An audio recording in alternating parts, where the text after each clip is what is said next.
दोस्तों, सैयदा आयशा सिद्दीक़ा रज़ी अल्लाह ताला अन्हा फरमाती हैं कि मैंने हुजूर की बीवियों में से किसी पर इतना रश्क नहीं किया था जितना मैं सैयदा खतीजा पर रश्क करती थी। हालांकि मैंने उन्हें देखा भी नहीं हुआ था, लेकिन नबी पाक सल्लल्लाहु अलैहि वसल्लम उनसे बेहद मोहब्बत किया करते थे कि उनकी वफ़ात के बाद भी जब भी नबी पाक सल्लल्लाहु अलैहि वसल्लम कोई जानवर ज़िबह करते थे तो उसका गोश्त सैयदा खतीजा रज़ी अल्लाह ताला अन्हा की सहेलियों को बतौर गिफ्ट भेजा करते थे। और मैं कहा करती थी कि या रसूल अल्लाह, आप सैयदा खतीजा से इतनी मोहब्बत करते हैं कि जैसे सैयदा खतीजा जैसी कोई औरत ही नहीं। तो इस पर नबी पाक सल्लल्लाहु अलैहि वसल्लम ने इरशाद फरमाया कि हाँ, कि सैयदा खतीजा की जैसी कोई नहीं है। उसने मेरा मुश्किल वक्त में मेरा बहुत साथ दिया है और मेरी सारी औलाद भी उसी से है। क्योंकि नबी पाक सल्लल्लाहु अलैहि वसल्लम के सिर्फ एक साहबजादे सैयदना हज़रत इब्राहीम अलैहिस्सलाम, हज़रत मारिया अलैहिस्सलाम से हुए थे। बाकी नबी पाक की सारी औलाद, 4 बेटियां और 2 साहबजादे, सारी की सारी औलाद सैयदा खतीजा से थी। और दोस्तों, एक मरतबा सैयदना अबू हुरैरा रज़ी अल्लाह ताला अन्हु फरमाते हैं, और ये हदीस बुखारी और मुस्लिम दोनों में मौजूद है, कि नबी पाक सल्लल्लाहु अलैहि वसल्लम का एक दामाद जिनका नाम अबू अल आस था, गज़वा बदर के मौका पर वो नबी पाक सल्लल्लाहु अलैहि वसल्लम के अगेंस्ट लड़ने आया था, लेकिन गज़वा बदर में उन्हें जंगी कैदी बना लिया गया। और उस वक्त असूल ये था कि किसी भी कैदी को छोड़ने के लिए फिदिया लिया जाता था और फिदिये के लिए आपको माल देना पड़ता था। अब अबू अल आस, जो कि नबी पाक सल्लल्लाहु अलैहि वसल्लम के दामाद थे, और उनकी बेगम का नाम सैयदा ज़ैनब था, जो कि हमारे नबी पाक सल्लल्लाहु अलैहि वसल्लम की साहबजादी थी। और दोस्तों, सैयदा ज़ैनब की एक बेटी थी जो कि नबी पाक सल्लल्लाहु अलैहि वसल्लम की नवासी थी, जिसका नाम उमामा था, जिसके बारे में सही बुखारी में आता है कि नबी पाक सल्लल्लाहु अलैहि वसल्लम उसे गोद में उठाकर नमाज पढ़ा करते थे।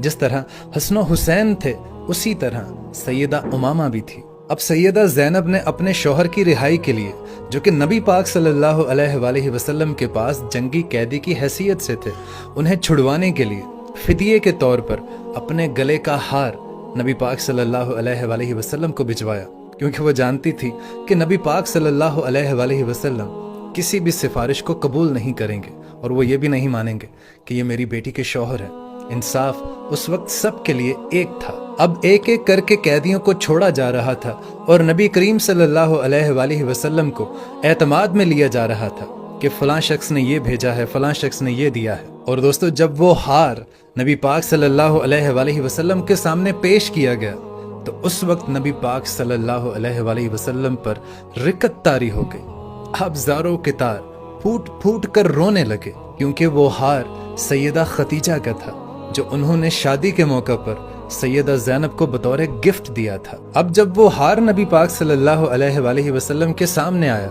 तो आप अपने आंसुओं को रोक नहीं सके और आप ज़ारों के तार रोने लगे।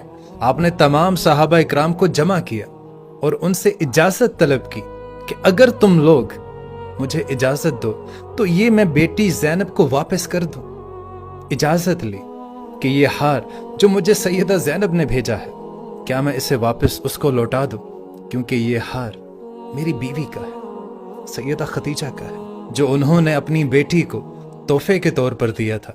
इस तरह से वो हार दोबारा सैयदा ज़ैनब को पहुंचाया गया और अबू अल आस को भी रिहा कर दिया गया और उसके बाद उन्होंने इस्लाम को कबूल कर लिया। और दोस्तों, बुखारी और मुस्लिम दोनों में यह हदीस मौजूद है कि मौला अली अलैहिस्सलाम, जिनकी परवरिश सैयदा खतीजा ने खुद की थी, वो उनके लिए माँ का दर्जा रखती थी। और फिर खुश नसीबी कि उन्हीं की बेटी से सैयदा फातिमा से मौला अली अलैहिस्सलाम का निकाह हुआ। अब मौला अली अलैहिस्सलाम खुद फरमाते हैं कि मैंने खुद नबी पाक सल्लल्लाहु अलैहि वसल्लम से ये सुना था कि पिछली उम्मतों में सारे जहान वालों पर अल्लाह ताला ने फजीलत दी थी मरियम बिनते इमरान को, यानी हज़रत ईसा अलैहिस्सलाम की वालिदा, और इस ज़माने में सब औरतों पर फजीलत अल्लाह ताला ने दी है सैयदा खतीजा रज़ी अल्लाह ताला अन्हा को। हज़रत खतीजा रज़ी अल्लाह ताला अन्हा की जो फजीलत है वो नबी पाक सल्लल्लाहु अलैहि वसल्लम की और किसी भी बीवी को हासिल नहीं है। आपने खुद सुना कि सैयदा आयशा सिद्दीक़ा भी हज़रत खतीजा रज़ी अल्लाह ताला अन्हा से मोहब्बत पर रश्क किया करती थी। सुभान अल्लाह।